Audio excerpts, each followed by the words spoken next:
their father, they feel something. They feel safe and protection, and they're just holding his hand, but there's a sense of connection, because if a difficulty comes, my father will protect me and help me, because that's their experience, and father wants to, and the child feels that sense. It's like, although I sometimes travel internationally, and I go to places where I don't speak the language, but there's some languages that you don't need the verbal language. And one of those is this. When a child goes like this, everybody knows what that means. And as soon as the child is picked up and in the arms of their mother, in about 2.5 seconds, they're reaching for their father. And they're in 2.5 seconds, they're in the arms of their father, they're starting to wiggle, they want to get put down. And that's okay. They just want that sense of reassurance and comfort and safety. Fantastic. And then they can go about their playfulness. So although there's the playfulness mood in a small child, the sense of a small child feeling safe while playing and being who they are, there's a sense of protection. And yoga is like that too, because it's a complex world. And, danger at every step. Who knows what's going to happen next? We don't know. There's uncertainty. Not only in this part of the neighborhood or that part of the neighborhood. It's uncertainty everywhere. It's uncertainty. We really don't know. But so, what's that place of safety and strength beyond our own strength? Now, 2 more things, and I'm done for this evening, till we have some discussion. This is a close-up image of a hawk. And, hawks are known for, they watch very carefully, like watching like a hawk. So yoga, or making that connection with the strength that's beyond your own strength, requires some effort from your side. A child may occasionally reach out to their father or mother. But yoga means to stay always in that consciousness where you're connected with who you are and connected with that source of spiritual strength that enables you to be resilient even when, the circumstances get stretched and get stretched and get stretched and stretched. You probably know some people, I do, who are in very difficult circumstances right now. Really difficult circumstances. And your heart goes out to them, but what are you going to do? And one of the things you can do is help them have strength to make that connection with the strength that's beyond their own strength. You can be part of that strength, but you're not the reservoir of all strength. But you can help connect that person with the reservoir of strength. That's yoga. Or remind the person of who they really are, instead of the temporary situation that's not who they really are. I mean, it's a little bit like what Viktor Frankl was saying. The attitude about your own existence, and help people connect with that in a positive sense. And if one goes chasing after the temporary, it's very fleeting and guaranteed to be filled with anxiety and then eventually taken, even if you get it. Whether you get it or you don't get it, eventually taken. So it's not a path of wisdom.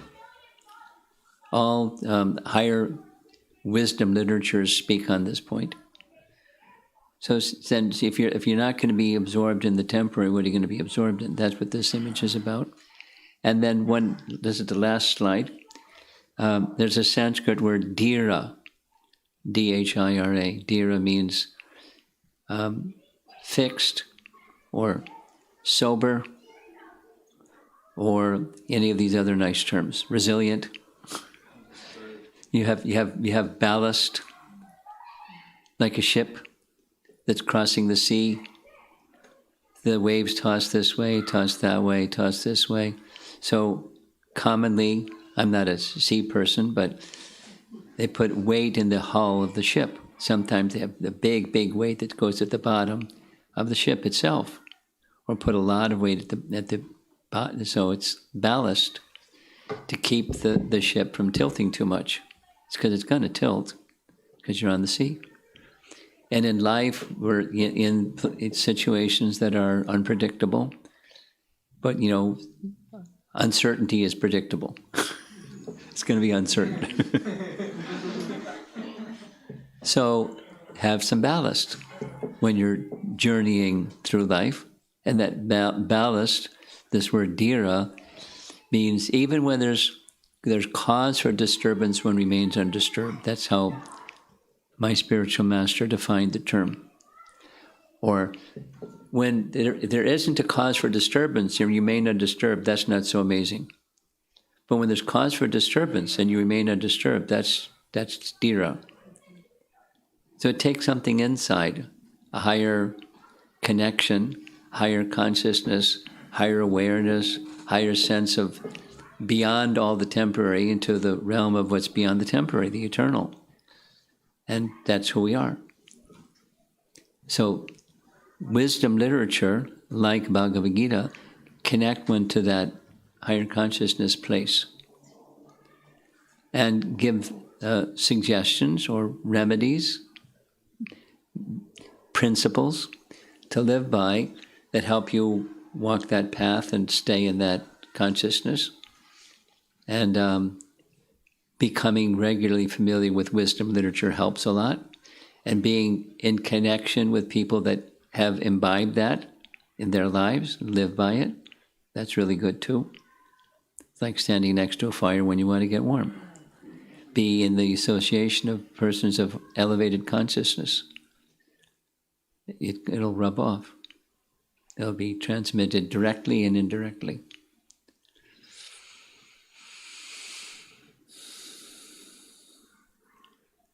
Sadhu Sangha, it's called in Sanskrit. Sadhu means like a holy person. Sadhu. Sangha means association. Gatherings like this where we discuss together topics that come from the place of wisdom and see how we can apply it. That's Sadhu Sangha. It helps elevate consciousness. Part of the yoga system. Okay, so that's it for this evening. See if there's some comments or topics you'd like to discuss about this. Ways that you can apply some of this.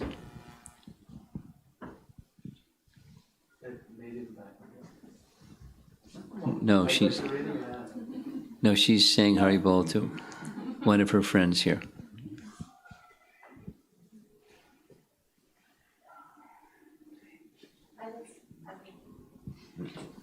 Thank you for having us here this evening. It's wonderful. I'm a teacher. You are? Yes. So what grade? I teach kindergarten through 8th grade music and drama. Music and drama. Must be fun. It is. Most days. Are you a good teacher? On most days.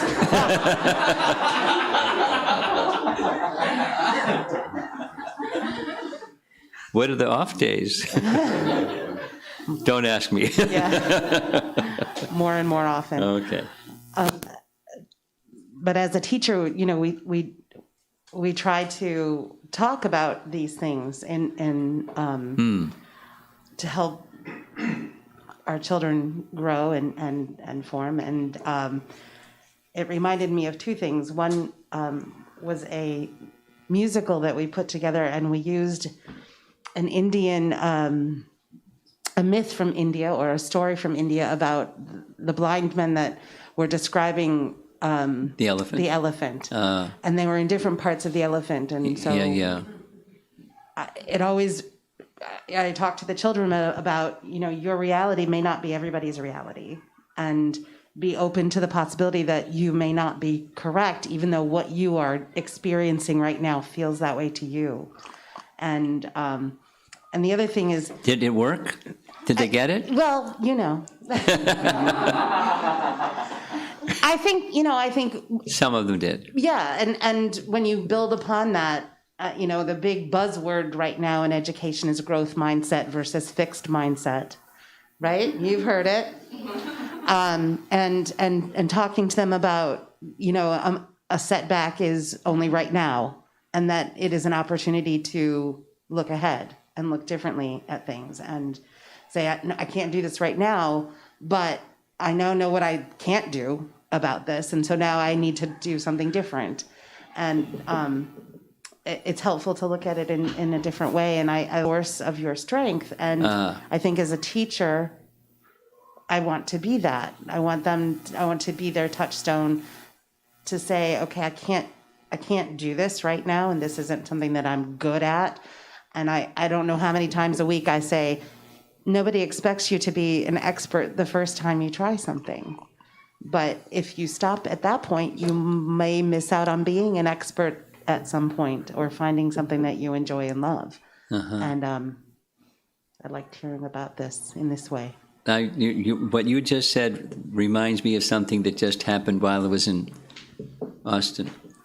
I met with a lady who works for Dell, and her job, she's a team leader, they call it. She has a team that's in Malaysia and Singapore, a team that's in India, and a team that's somewhere else, Europe and America. So she had 3 teams, and she was supposed to, they found during the pandemic, it's too often the people join the Zoom call and they check out, mentally, they're not even participating. So she was given the assignment to speak about concentration, purposefully to get people to pay attention to the Zoom call, please. So she asked me, what are some things you can recommend about concentration? So that's a response. So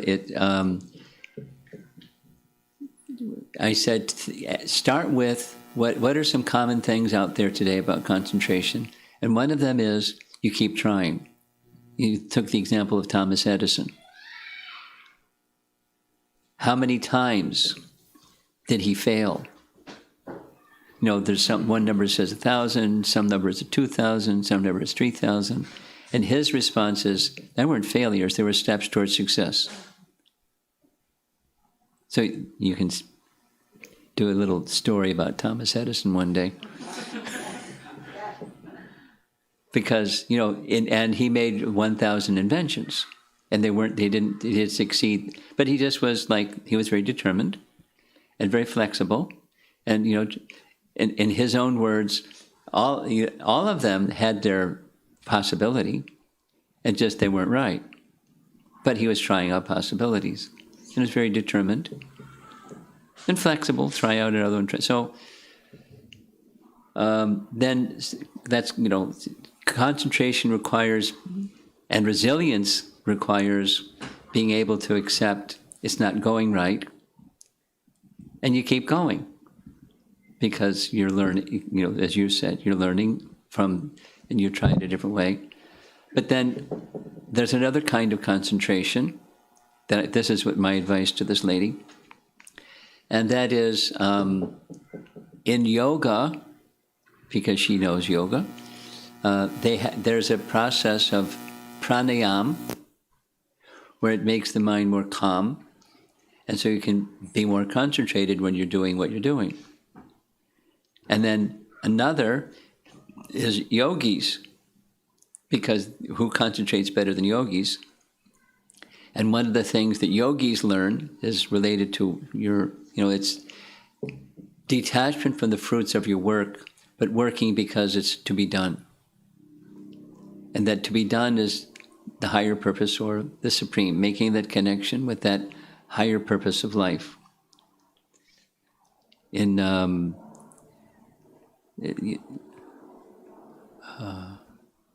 What's the author's name?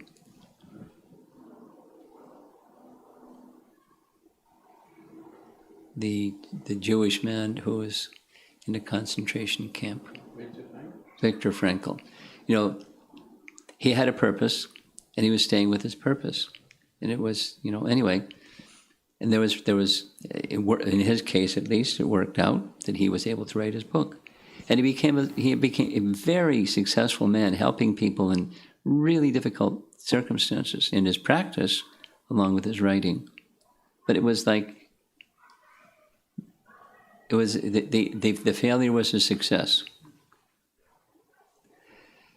And detachment, this is a Bhagavad Gita principle, detachment from the results, but whatever the result is, you offer that to the Supreme. That's karma yoga. That's what karma yoga is.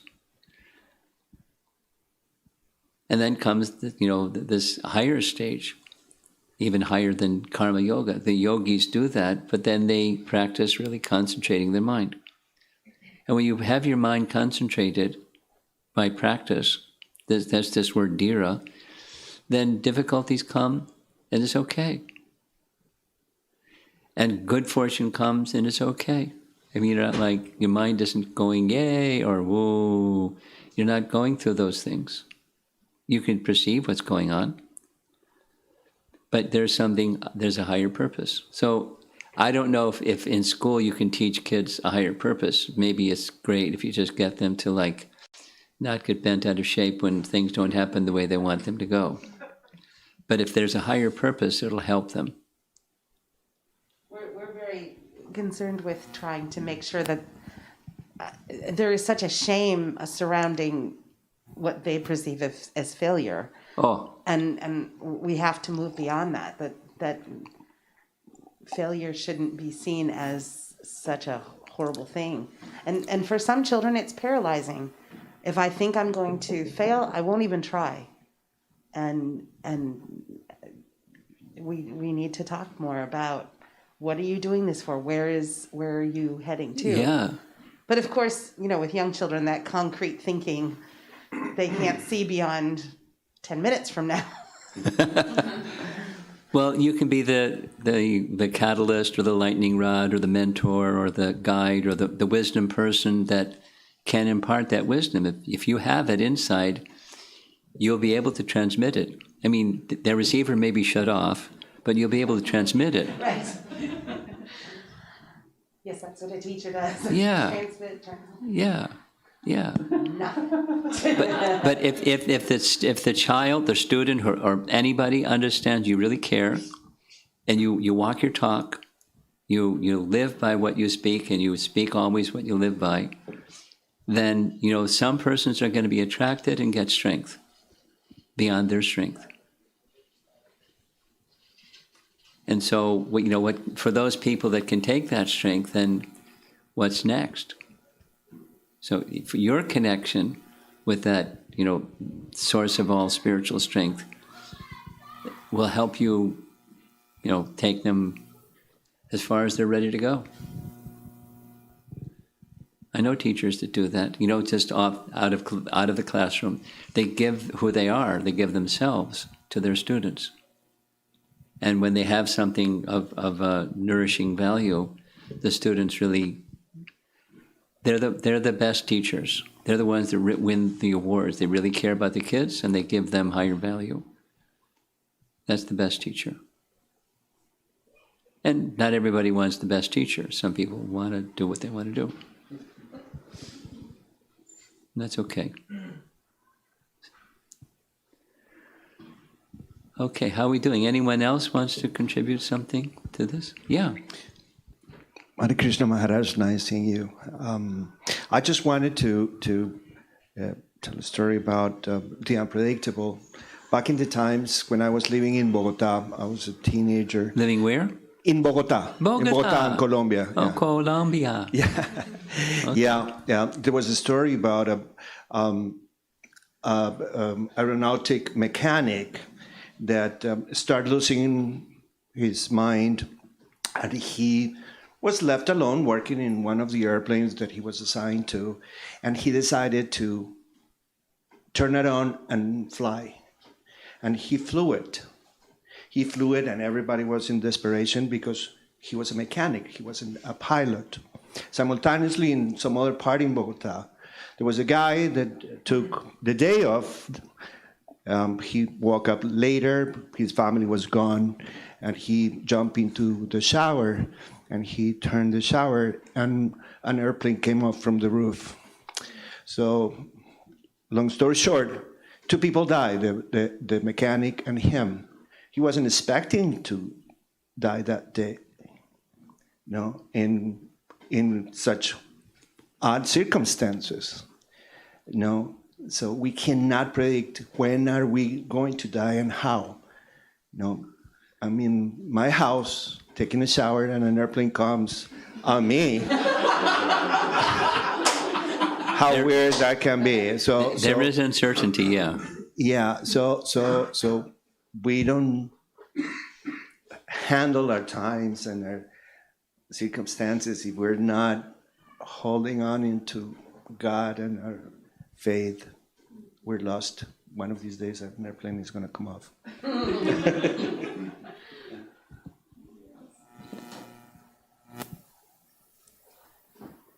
Do we have anybody online asking anything? There are a couple of questions, but they're not related to the class. Okay.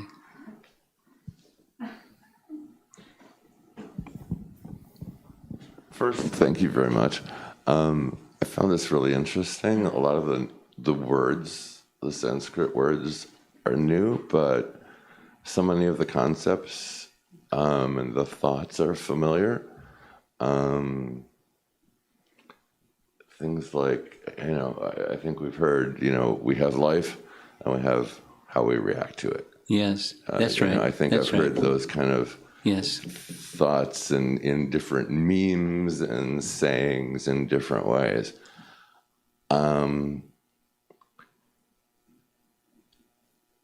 Another one is like insanity is doing the same thing over and over again and expecting different results. Yeah.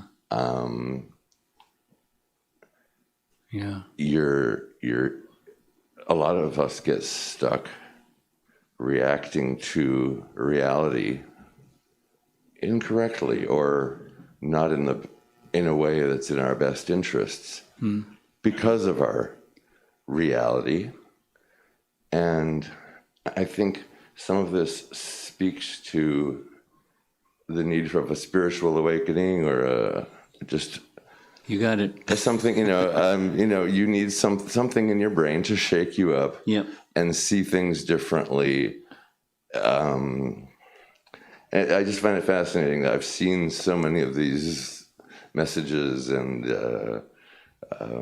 ideas from so many different places in all kinds of spiritual and scientific settings.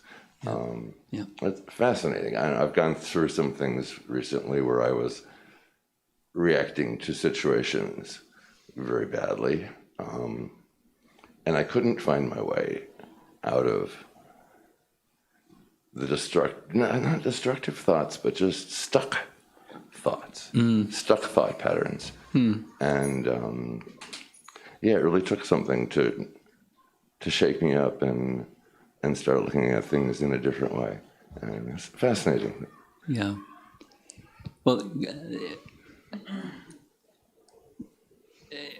pardon me, but because I've been living the lifestyle that I've been living for 50 years, it's really easy for me to process through that lens.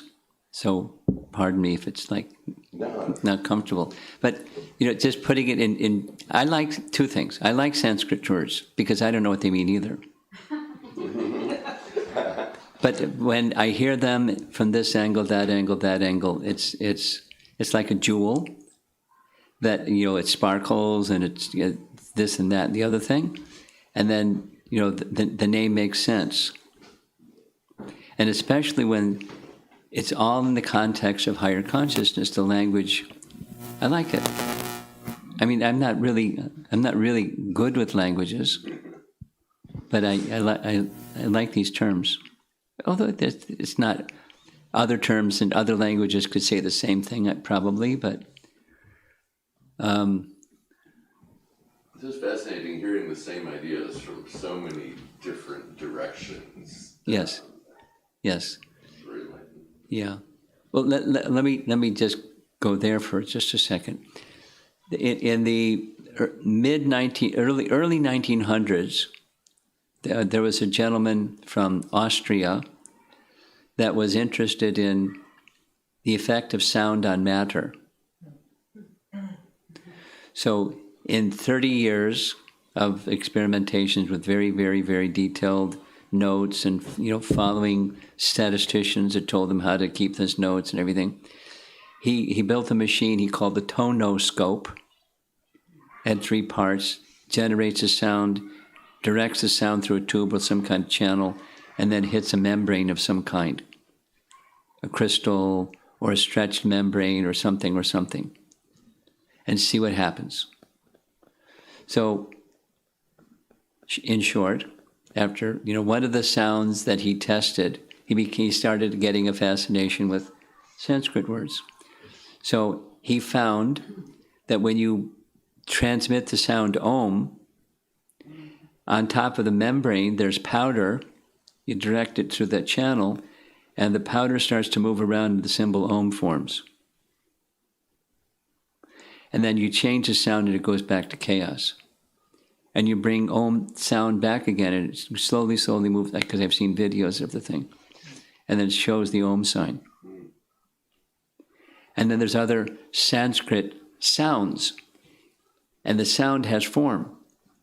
It's not just like words and concepts, but has form. Sound has form. I mean, I find it like, wow. And it's not the same with other sounds.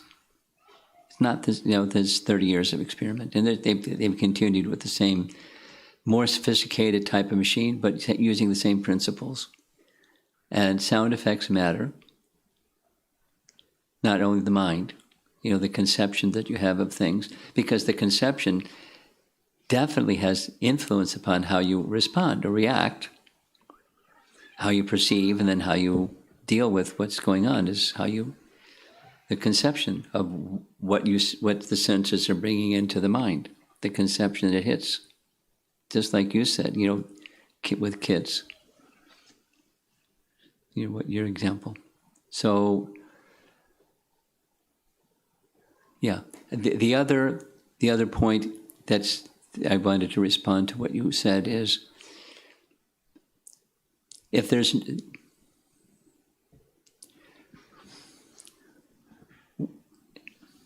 take one of those bigger questions of life, and if one doesn't ask it and continue to pursue the answer, then it's endless variety of changes with endless varieties of uncertainty. So like, there's a nice image, I like images. Here's the person sitting there, over on this side is a big rock that shows a child in a womb, and over there is a skeleton that shows, a skull. And in between is, space, that's life. Like what's this life meant for? What's the mission of human life? Or my life, or your life? What's supposed to go into that space?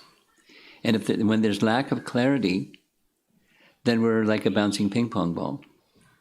And, trying our best and going through good times and bad times. Good fortune, no fortune, who can say? But when there's a purpose, it's similar to Viktor Frankl's point. But, when the purpose is guided by higher wisdom, then you have ballast and you can continue through those challenging times. You're not really sure whether to turn left or right or pause or what. And you're okay in that face of that uncertainty, because there's something that you're certain of, and that's what life's mission is, and you're going to get there.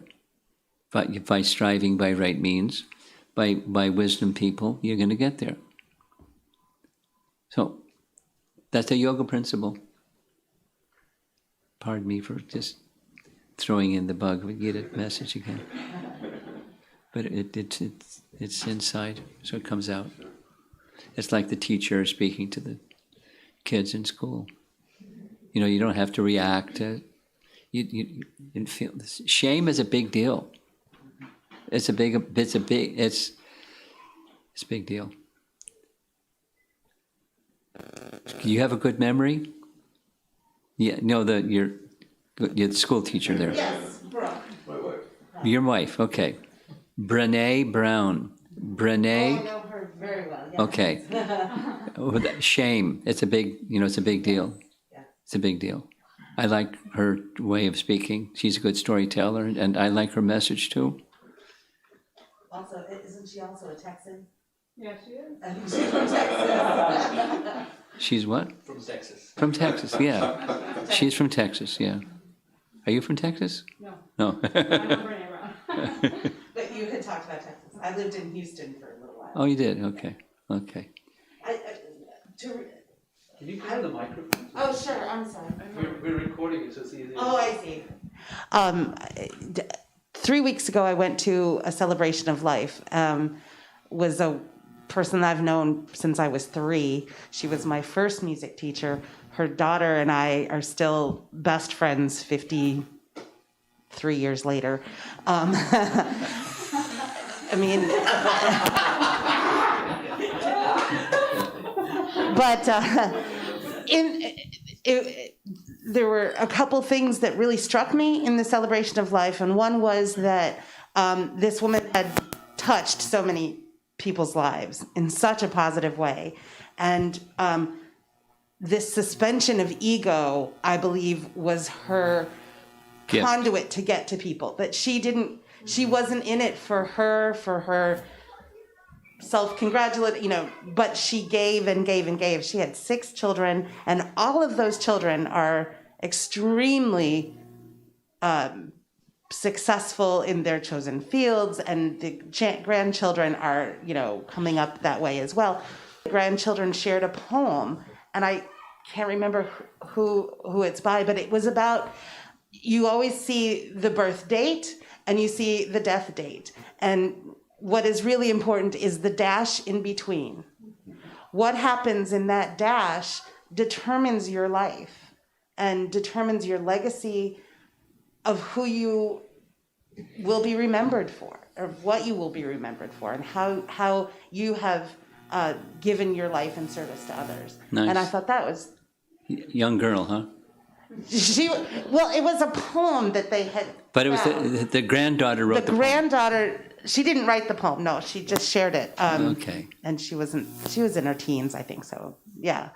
But it had struck this young woman about, that's really important, that, it's not important when you're born and it's not important when you die. What is important is what happens in between. And that's where we have to be. And the suspension of your ego, it is not, because I think you just said, things are going to go. They're going to be gone. You can't take it with you. How many times do we hear that? What do we leave behind is important. And those things that were only there to serve our ego and to build our own selves up, they're gone. Your kids in school must really like you. Some do. On some days. On some days, yeah. I do tend to tell the truth a lot. Some like it, some don't. Yeah. Okay. There we go. Yeah. So this was wonderful. I'm a trauma therapist, and I work, I'd say 90% of my cases are childhood sexual abuse. And we talk a lot about those 2 first words, the circumstances, and then our reactions to those circumstances. And so many of them are like, well, the circumstance was awful, and my reaction to it was appropriate. And I say, absolutely, right? It's an awful situation. Your reaction that it was awful is appropriate. But I think where so many of them get stuck is that shame and blame that I should have stopped it. I should have said something. I should have done something differently. And they get really stuck in that. And then it translates to today, where I can't tolerate any uncertainty because uncertainty was dangerous for me before. That person is going to be really in trouble. And so it's a lot of the stuff that you talk about here, I talk about with them, but it's so hard to get through to kind of changing long-standing beliefs that they've had. And it's like chipping away very slowly at something. And then people get stuck in the unfairness of life. Like, this is so unfair. This shouldn't have happened. and then the unfairness of life currently, and it's just really hard to undo it. And I'm just curious to know if you do anything on fairness. How do you live or tolerate the unfairness of life and uncertainty? Well, because of your profession, has it been, I'm just curious, has it been an impetus or a propellant for you to go towards long-term or spiritual solutions for yourself? Oh, absolutely. Yep. I consider myself a Christian, and that's something I have to go back to. Otherwise, it's really easy to take on all of this stuff and get really burnt out quickly. So it's a spiritual belief, and a lot of the stuff that you talk about is like a deep spiritual belief of mine. And so, does your second question? Does your profession require that you refrain from conveying any of that to your people? a lot of the Viktor Frankl stuff that you use is actually some stuff that I use for my clients, and same with Brene Brown. But if someone has a spiritual belief, we incorporate that in. I said we're going to incorporate as much as possible because we know that's very you support crucial. what they have, but you don't introduce and superimpose something Nope. they don't have. No. Okay, that's nice. That's nice. That's nice. Yeah, it's true. Anyway, so. Yeah, but people just really get stuck on this. Life is so unfair. I get stuck on this so unfair, and it shouldn't be unfair. It shouldn't be this hard for me. Right. You're doing some studies in this area. You want to share something like they're doing?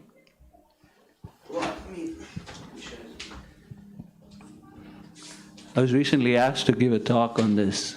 What was the talk? Injustice. And so I have part training as a lay chaplain, and one of the things that we had to train ourselves on is this concept of life not being fair, and how do you come to the point of accepting that, because it's tough. That's where I think it's stuck, is that acceptance piece, right? Exactly. And the transition from where we are to being able to accept it, the fact that life is not fair, it requires some maturity. It's not something that happens like that. Like you were saying, you have to chip at it. And there was this is a nice book actually that talks about 5 true things. There are 5 things that are just true in this world. Some of them are like people are not always loving and caring. And one of them is life is not fair. And then there's a whole passage that the author speaks about, and he has a Buddhist training or spiritual affiliation, where he talks about this idea of how people that we tend to trust then break our trust, and then how do you deal with that? The thing is, we expect it. That's just how life is. And then to understand, okay, then ask the next question: why? How can I, what happened? How is this actually helping me? And that's a tough one to ask. There's actually a silver lining in all of this? I can't believe it. I can't deal with that.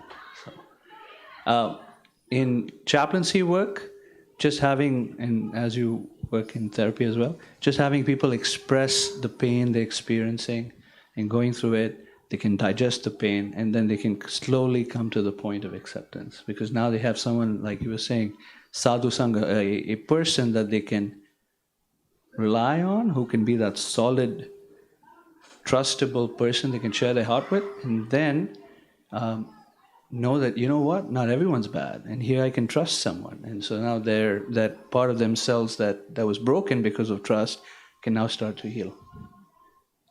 It's a very slow process. I find too that sometimes the acceptance piece kind of goes hand in hand with the shame. If the shame is so strong, they have a really hard time with acceptance, and kind of have to chip away at both to get to the acceptance. Like if I'm holding on to this is my fault, I can't accept that this happened. Right? In our scripture, sorry, Marcy. Have you read Viktor Frankl's book, and do you refer to it? Yep. There's one line he says there, I think it's a person who has